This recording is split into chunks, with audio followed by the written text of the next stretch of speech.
ज्येष्ठ शुद्ध त्रयोदशी या शुभ मुहूर्तावर शिवराज्याभिषेक सोहळा पार पडला. पण तुम्हाला कधी हा प्रश्न पडलाय का की राज्याभिषेक सोहळ्याचा खर्च किती झाला असेल? तर हा खर्च जाणून घेण्यासाठी ही व्हिडिओ शेवटपर्यंत बघा. तर सभासद बखरीनुसार राज्याभिषेकासाठी 50,000 ब्राह्मण जमले होते. त्यांच्यासोबतच अनेक संत, संन्यासी, योगी, जटाधारी साधू अशा अनेक धार्मिक लोक सुद्धा जमली होती. आणि सर्व पाहुण्यांकरिता 4 महिने राहण्याची व्यवस्था सुद्धा करण्यात आली होती.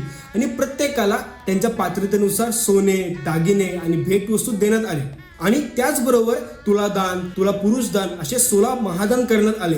आणि अष्टप्रधानांपैकी प्रत्येकाला 1 लाख होन आणि घोडे असे भेटवस्तू देण्यात आली. आणि राज्याभिषेकाचे मुख्य पुरोहित गागाभट्टांना सुद्धा मोठी दक्षिणा आणि संपत्ती देण्यात आली. त्याचबरोबर रायगडावर अनेक वास्तूंची निर्मिती करण्यात आली. आणि सर्वात महत्वाचं म्हणजे 32 पण सोन्याचं सिंहासन निर्माण करण्यात आलं. तर सभासद बखरीनुसार या संपूर्ण राज्याभिषेकाचा खर्च येतो 1,42,00,000 होन. आणि 1 होन म्हणजे 3 ग्राम सोने. तर आताच्या कलानुसार या 1,42,00,000 किंमत किती होईल नक्की कमेंट करा.